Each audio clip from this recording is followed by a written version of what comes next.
How do you deal with that post-date uncertainty where you go out with a girl and then afterwards you're like, how soon do I text her? Did she like me? Did she not like me? Should I ask her out again? When should I ask her out again?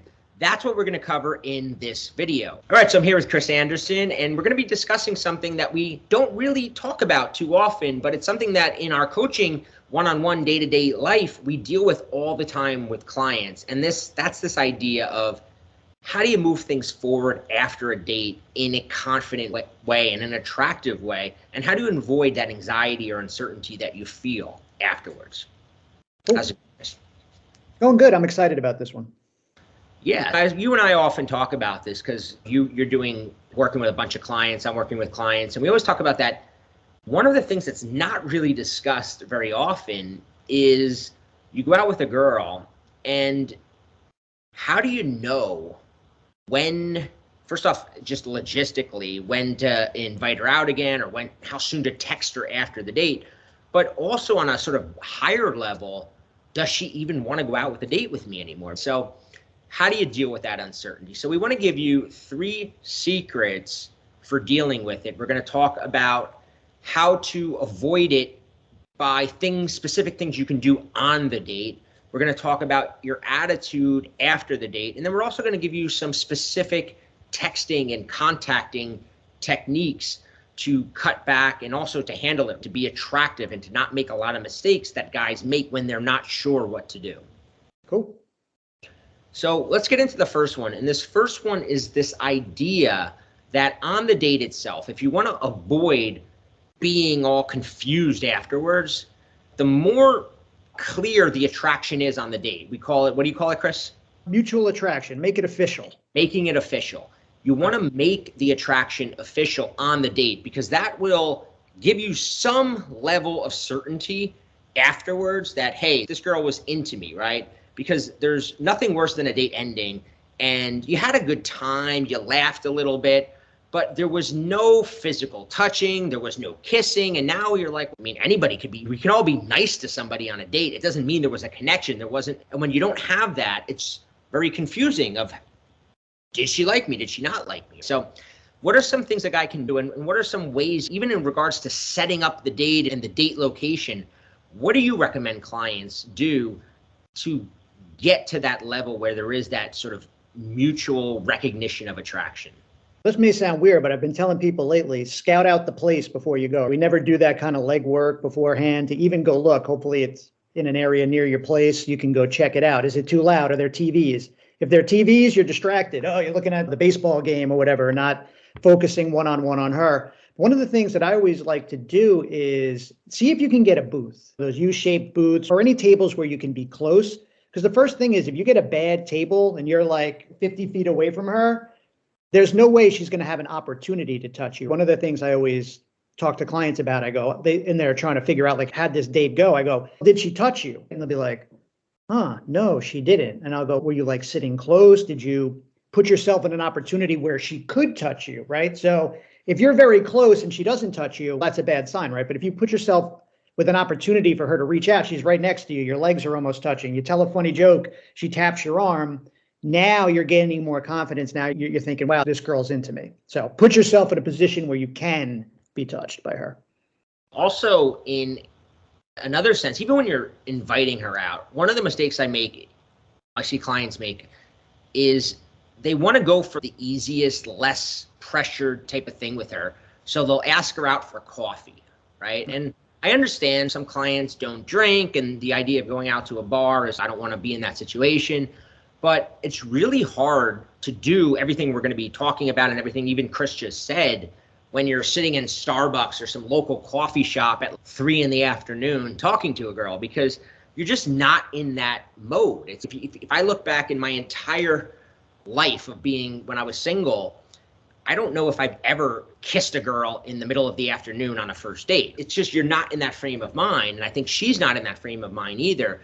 Not to mention the fact, just what you were talking about with sitting, where she's sitting there, you're sitting here, and you're having your coffee, and it's not a good environment. So you mentioned like the booths that you like to sit in. I remember I would meet girls on dates for happy hour a lot of times, because you can sit at the bar and you have the the swivel booth, the swivel stool. So you're talking and you can swivel and face her, and it's like a lot easier to get Do a that back turn too. True. She says something you don't like. Yeah, you can play around. You can get the ideal dates are, I love dates where you meet her at, let's just say it's summer here now as we're recording this. So there's a lot of like street festivals or fairs going on. And those kind of things are cool because you have a chance to walk around with her. You're seeing a lot of different things that you guys can talk about. The ideal thing eventually, as we talked about, is getting some physical touch. And when you're walking around, if things are going on, you go to cross the street, you can grab her hand and hold her hand, or you can get that physical touch going, because the further along you get with the physical touch, with kissing her, with sleeping with her, the more invested she is. And when she's invested, it's a lot harder for her to then pull away and say, hey, I wasn't really feeling it, or not make time for you. Because we all do this, and women do it especially, is backward rationalizing. Meaning, if she goes out with you and she thinks back on the date and she kissed you or slept with you, or you had a lot of this physical touch, she's going to go, oh, we must have really had some chemistry there. But if the date ends and she was talking to you and laughing and all that, but there was no physical touch, there was no kissing, there was none of that, she's going to go, oh, there must not have been any chemistry. And that's probably a big danger. I know a lot of our older clients, both you and I, we deal with a lot of guys in their 40s, 50s, even 60s. And a lot of times if they're coming out of a marriage, they have this mentality of being a gentleman, and and the reality is nowadays that's going to hurt you, because girls are going on so many dates nowadays that if you want to be the gentleman and you think you're going to go out with her 4 or 5 times before you make any kind of move, the guy that she goes out with the next night from Tinder who like kisses her that date, that's the guy that's fresh in her mind. There's also the element, right, when the more, I can remember my girl telling me that on maybe our first or second date, I was hugging her goodbye. And I don't even remember doing this, but she said my hand just grazed her ass for a little bit. And she told me that she wasn't sure if I did it on purpose or not, but she said it like turned her on. And that's what you don't realize is she went home and thought about that. So the more physical you get, the more turned on she's going to get. If you guys are all touchy-feely, she's going to go home and imagine sleeping with you, as opposed to you going into the date and being all formal or sitting at a coffee shop. She doesn't have anything to fantasize about later, which makes getting her out a little bit harder. And it also makes you less certain when you don't have that. So a lot of this is for you in terms of your level of, yeah, we had chemistry, she felt something, I can be confident getting her out again. But also from an attraction standpoint, she's going to be more attracted to you. You always say escalation is attractive. I learned that from you, that term. But just going back to what you said right there, it's not even about ego. You got to do something cool. You got to jump across the table and kiss her. I think really what we're saying is you're feeling the attraction. We know that. A woman's attraction for you, like you always say, can wax and wane. She can be feeling it for a moment, especially in the beginning. It's like a roller coaster ride. I was feeling it when he said that joke, and then 2 seconds later, I wasn't, right? When she's feeling that attraction, you want to capitalize on it and make it official. So she's feeling it, you're feeling it. We do something real, official has happened, right?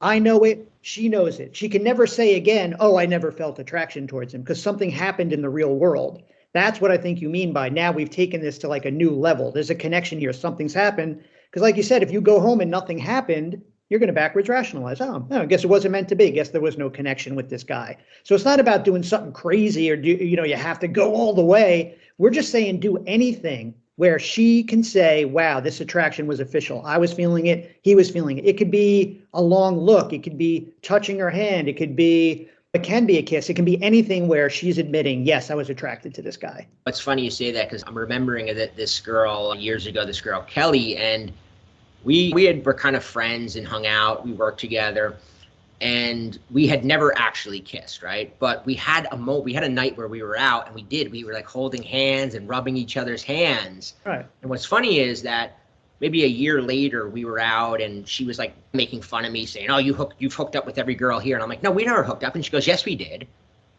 And I go, no, we didn't. She goes, yes, we did that night. And I go, we didn't. But in her mind, because just that hand rubbing, she associated with, oh, like we were into each other back. But I'm like, we actually never even kissed, but we just had that moment that we shared of rubbing each other's hand, where We both felt like something here is on. So moment, yeah, that's so true. And that's what I say, like a lot of a date should be fun and light and laughing and getting along. But you want little moments of seductive tension and chemistry, romantic chemistry. You don't have to do it the whole time. I joke when I'm coaching guys, I go, you don't have to be like that guy from Twilight. You're in a tree looking at her the whole time. Like little moments, that one moment of eye contact, like where you both, it's like a second, right? Or that moment of silence where you're just like, all right, I'm not going to even say anything. I'm just looking at her. Those are moments where you go home and say, man, this guy made me laugh. I had such a fun time.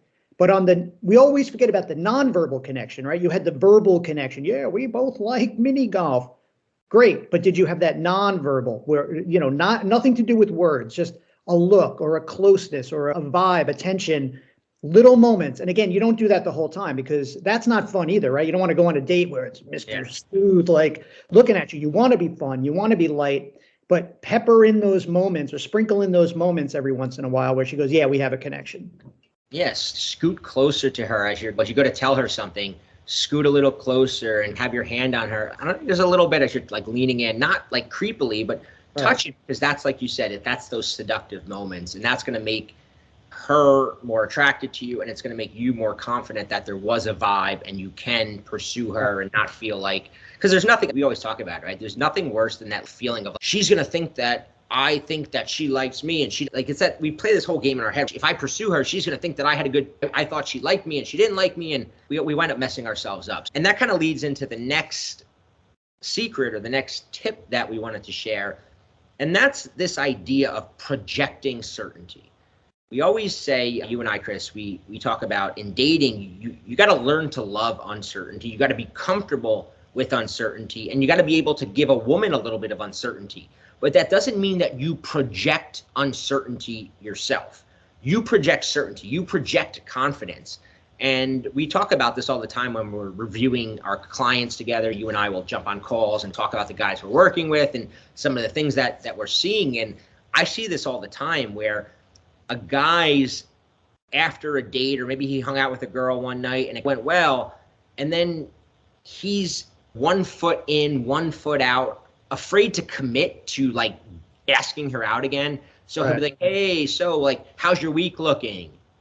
And she'll be like, oh, it's a busy week. And then how's your month looking? And then he won't follow up. And I'm like, what? Why didn't he? Goes, oh, because I figured that I said, how's your week going? And she said, it's a busy week.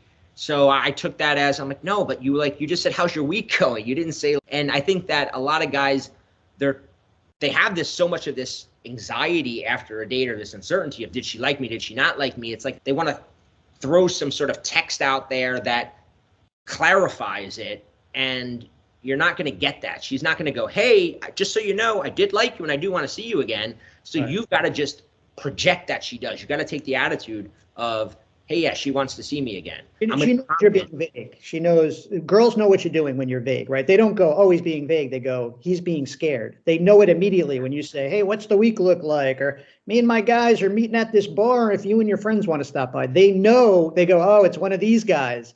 And once they know that, they can kind of mess with you a little bit because he's not being direct. The more direct you are, the more specific you are, the more they're like, wow, this guy's confident. Wednesday night, 7 p.m., Sharky's Tavern for drinks. Can you make it?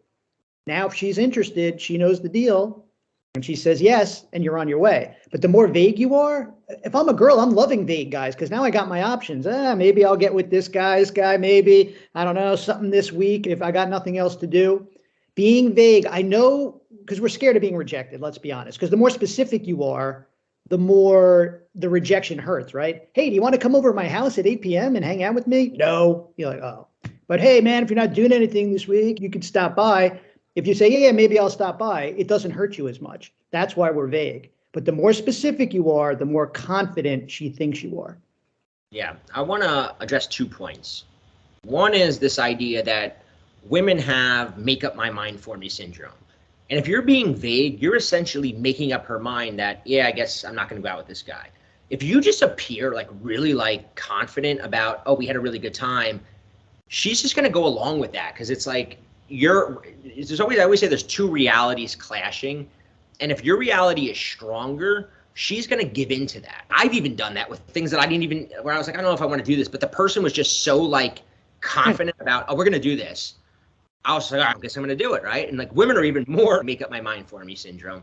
So that's the one thing I want to say is the more confident you are in your invite out the next time, the more she's going to accept your reality. The second thing I want to say, though, is that if you do get rejected, because you brought up this idea of being scared of rejection, it's like there's nothing worse. I know you probably deal with it with clients as well, where a guy wastes like 3 months on some girl because he's scared to get rejected. Now you just wasted 3 months chasing some girl, whereas I'd much rather get the hard no, because a hard no means, okay, I'm hard no. I can free my mind of her. I can open up space in my mind to focus on new girls. Whereas when you have that uncertainty, it's like 2 months go in and I read texts where this guy's, I haven't seen her in 2 months. And I'm like, and you're still like, if she didn't make time for you in 2 months, just ask her straight up to go out and give her a chance to say no. Because if she says no, you can cut your losses and move on, right? Now, obviously his end too, right? Like he's not getting the real rejection that might make him say, hey, I think I got to move on. So living in this vague land, it just strings you along for, yeah, you're right, for months, years sometimes. Yeah. And we're talking more in terms of a girl that you go out on a date with, maybe it's your first date, you don't know her that well. Obviously, like when we're talking a guy who's trying to win back an ex, right? There's different scenarios there in terms of how it goes. But when you're meeting a girl for the first time, you don't really know her that well. You went on a date, one date, and you don't have a lot of history with her. And she's not going out with you again. Take the rejection like a man and move on, because she's not invested enough for you to turn things around over text. Yeah. Let me one more thing to this though, because I think this is important for guys. A lot of decisions are made in the moment. Your example right there, where somebody was very certain what they wanted to do and you were like, well, okay, we're doing it, right?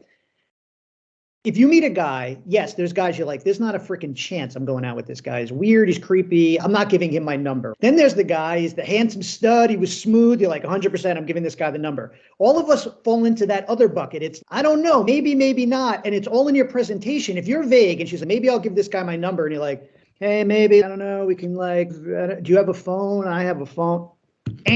No, you're not getting the number. But if you do it right in the moment and you handle it smooth and you're specific about what you want, the decision is made in the moment. That's why your delivery has to be so good, whether it's asking for a number, asking for a date, the decision is made in the moment. If you're vague, you're not getting it.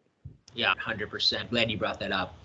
So let's transition to the last thing, which guys really struggle with, and that's the uncertainty and the anxiety around, okay, I hung out with her. And again, even if you did get some mutual attraction, we still get this question from guys, right? I know I do, and I'm sure you do, where they go out on a date, they think the date went really well, and then there's this idea of, should I text her should I text her that night and tell her I had a good time? There's the question of how soon, how often before our next meetup should I be texting her?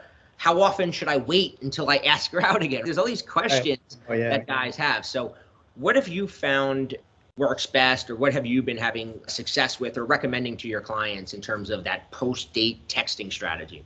I think you make a good point. No matter how good it goes on that date, everything went perfect. Once it becomes you leave her, right? And now you enter this like text world till you get to the next date. A lot of anxiety. No matter how confident you were, you're like doubting yourself. You're like, oh my God, I'm in this new gauntlet. Okay. So this is how it usually starts. You have a great date, you leave her. Both parties are very excited. You're in the Uber home, you got your phone, you're thinking, I want to fire off that message. I had a great time. What I coach guys is hold off on that, all right? And this isn't a game or trickery. Hold off. I want to see if she texts me first and says, hey, I had fun, thank you for the date. All I'm giving her is an opportunity to send that message to me first. That's all I'm doing, right? Because if I fire it off 5 minutes after the date, she's going to feel like I'm chasing her, I'm going after her. I'm giving her that opportunity. And I'll tell you, usually within 12 to 24 hours, if you wait, you will get that text either the same night or the next morning. And that kind of gets you off on the right foot. It gets you feeling confident. It gets her feeling like, hey, I'm coming at this guy a little bit, and it gets you off to a good start. Yeah. It's funny, as you were talking before, you and I are both old enough to remember how dating used to be, right? It was like, I got to call her. I went out on a date with her and I got to call her. And in some ways, texting has made things easier because I'm an introvert. I don't like that nervousness of the first phone call back in the day. And I used to dread that phone call, whereas texting is a lot easier. Hey, how's it going? But the issue is there's so much lack of clarity with texting than there is with phone. Because you brought up that idea of you make out with a girl and then you still have that. And I think about it and I'm like, yeah, once I entered that texting world, because you send her a text and her response is muted and you're like, oh no, what's it? Did she just lose attraction to me? Whereas Right. you call her up on the phone back in the day, it's you can talk to her, and then it's like, hey, what are you doing? Back Oh, in. Yeah. and you have that easiness of inviting her out again. Texting does make it a little bit more difficult, but it also makes it easier in some ways. But the reality is, and because I deal with a lot of guys and they're, like I said, guys older than me, they want it to be one way. They want to go, why can't I just call her? Why do I have to deal with this texting? And it's like, that's the reality that we live in right now. It's like, you can hate it, but the reality is we've moved to this new world that requires you to not only accept it, but also know the rules a little bit of texting and know a little bit of how to do it right and how to engage her. And I know that's a lot of stuff that you work with clients, is just showing them how do you keep attraction alive between dates without overkill, right? Because it's very easy to make her not even want to see you again because she spent so much time talking to you during the week. And I think that's a mistake that we've both talked about it, where guys just over text after a date. Yeah, I think it's true. Some things have changed, some things stay the same. Even though we used to use the phone, you older guys watching this, you don't talk on the phone for an hour. That was a mistake. You talked too long. Now she's gotten all of your jokes, all of what you've been doing, what you've been up to. And then at the end of the hour, this is really funny. We had a great conversation for 2 hours, Chris. And then you ask her out at the end and she goes, no, I'm busy. Why did you spend that 2 hours with her on the phone? That could have been, this is my line I always say to coaching students, that could have been your date. That 2 hours was the date. Instead of doing that at a table with a candle and a guy playing the violin, you gave her that over the phone. And it's the same thing with texting. You gave her your funny jokes, you sent her your memes, you told her what she's doing, and then you say, hey, you want to do something? And she just doesn't feel like she wants to. You filled up her bucket. She just got everything from you. So yes, things are different. You're texting now, right? But it stays the same with you don't want to reveal everything before the next date. Get that date on the books, set it up, and don't reveal everything before you get to that next date, or I'm telling you, the odds of her canceling go way up. Yeah.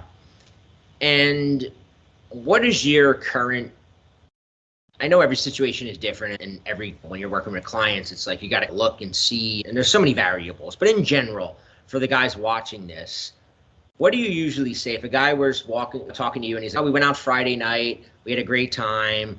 Saturday, we had a good time text, but I haven't talked to her since. When do you usually say and then the question always becomes, how soon before I ask her out again? Should I ask her out next Friday, next Saturday?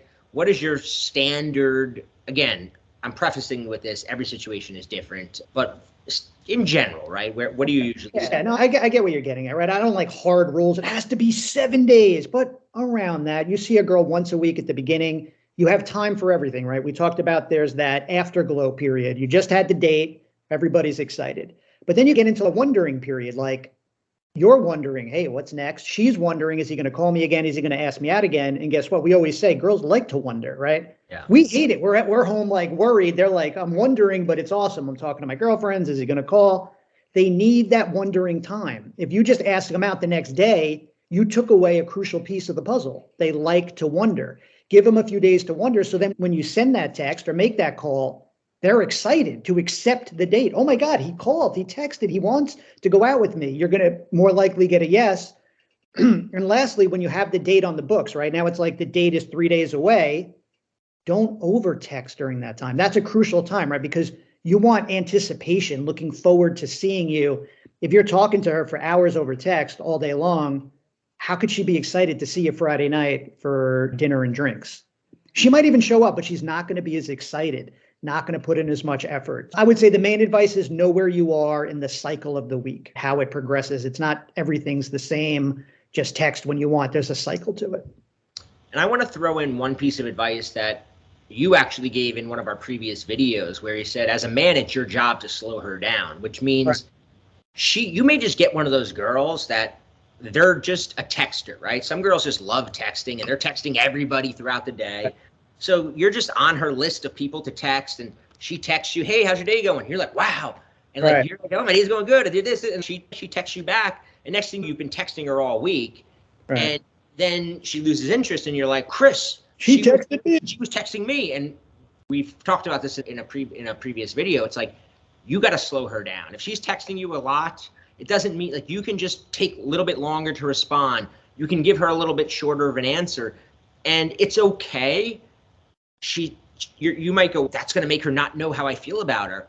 But if you're planning on asking her out, or you already have a date planned, she knows, like, you're going to go out with her. So if anything, that increases it, because now it adds to that, we have this date plan, but he's not really texting me that much. Does he not like me? Is he going to cancel the date? All of that, like we talked about. Spinning. For a woman, that drama that's going through her head, that's what she associates with love, or strong. At this point, it's not love, but I like this guy because I'm thinking about him. I'm worried if the date's going to cancel, as opposed to, I've been talking to this guy all week, and at first I liked him, but now it's, should I cancel on him? I don't know. Like, you want to be in the position of, is he going to cancel on me? Does he like me? Rather than her going, yeah, I don't know now. So just wanted to throw that out there. We use is save it for the date. That's because you want to be polite. You're not rude. Like, I'm just going to ignore her. She's texting me. The mindset is, let's save this conversation for the date. Now, there's many ways to do this. You could say, she says, hey, what are you doing? You go, oh, this is an awesome story. I'll save that for when I see you. Or I don't know if it was Rob, or our mutual friend Rob, with this. He said, this story is best told over a glass of wine or something. Yeah. There's so many lines you could use, but you're being polite. You are responding, but you're saying, hey, when we get together, I'm going to share these stories. So now there's a little bit of anticipation and mystery. What's he talking about? Again, more likely they're going to show up when you do it this way. Yeah. Save it for the date. Yep. Rob's given that line, and luckily, it's one of the things that a lot of students I see, they've picked up on that, because I'll be going through text. I'm like, all right, you used it. Hey, that's a story better told over a glass of wine. It's a great way to cut her off, but in a way that establishes that, hey, there's something, I'm not into you. I'm not a dick. I'm not like, but I'm also like not the kind of guy that has time to be freaking texting all day. Because one other little thing you can do less texting for her benefit is the mindset, right? So it's you portray that, hey, I'm over here getting all my work done, taking care of business, so I could then focus on you. What are you doing? You're like, oh man, I'm like taking care of my work. I'm doing this. This is awesome. I'm going to get it all done, and then I'm going to be able to focus on you. So then again, we don't want to turn this into a negative that she's coming at us, right? Texting us a lot. You don't want to be rude. You want to keep it a positive thing, but you have to handle it with care. And those are two ways you can do it. Yeah. So let's talk a little bit about some of like the various situations, because I know you've been doing a lot of coaching. I've gotten a lot of great feedback from guys that I know who have been working with you. And a lot of guys are like unsure, right? Some guys are like watching this, like, what do you do with a client? Because we've talked about, I've mentioned several times throughout this video, we're working with clients, we're analyzing their texts. Give us some ideas of how you help guys in these situations. Yeah, I think the first thing that happens with coaching, which is great, is we love the background info, right? Tell me the whole story. You write it out, you send it to me. I get it. I'm going to look the whole thing over, read it a few times, highlight stuff, take my notes. I want to know your situation. We talked about some generalities today of how we would handle things, but it really gets down to specific situations with you and the girl right from the beginning. And we're going to point all those things out to you. There's an old saying, you don't know what you don't know, right? No matter how much you think about this, if you have a professional coach looking over your case, pointing out that one thing you've been doing wrong, the light bulb goes off and you go, oh my God, I would have never realized that 2 days before a date, I'm talking to her for an hour. She canceled the date. Oh man, and I could have handled it in a polite way. I could have done that. It just changes everything, right?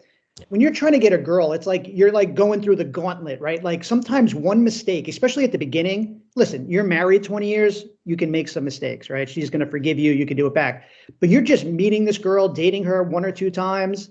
You can't afford to make a mistake. It'll be over. And if this is your dream girl, the one you want, you really want to pitch a perfect game. So when you do coaching, we look all that over, we get into your situation. And then once we get you caught up to present day, then the second part kicks in, the game plan going forward. What do we do starting today? What do we do differently starting now to make you more attractive? And that's what really coaching can give you, that insight of what you've done wrong in the past. Let's correct that. But also the game plan of where do we go from here, the future with this girl. Yeah, it's funny when you're talking about us noticing stuff that clients don't notice, because when we were mapping out this video, I was thinking of a specific client who he'd sent me like 6 months worth of texts before our coaching session started. And we get on the call and he starts going, she doesn't want to go out. And I go, I read through every one of your texts and you never once clearly invited her out.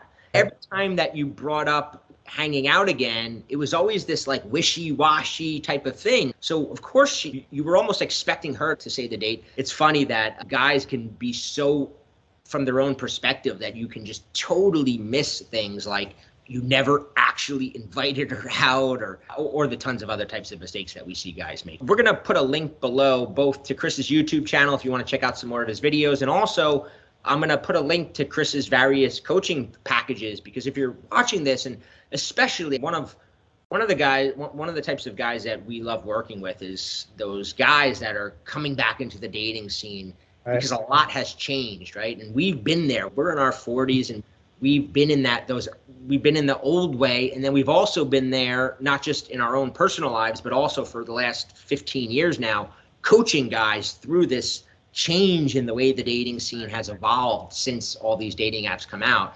So if you're one of those guys struggling, you don't know the new rules, the new way of doing things, you might want to check out Chris's coaching programs, because it's a great way to get back in, get rid of some of that ring rust, and know what you're doing, have a little bit more confidence, and avoid that post-date uncertainty. So, yeah, Chris, thank you for coming on today. I think it was great stuff. I hope the guys enjoyed it. And as always, leave us a comment below. Let us know what you thought, but also let us know what you'd like to see us cover in the next one of these video podcasts that we do together, because we love suggestions. This was actually something that we got requested from some of our clients where they're like, can you talk about this? Because I hate dealing with it. So give us ideas like this that we might not have covered fully in previous videos.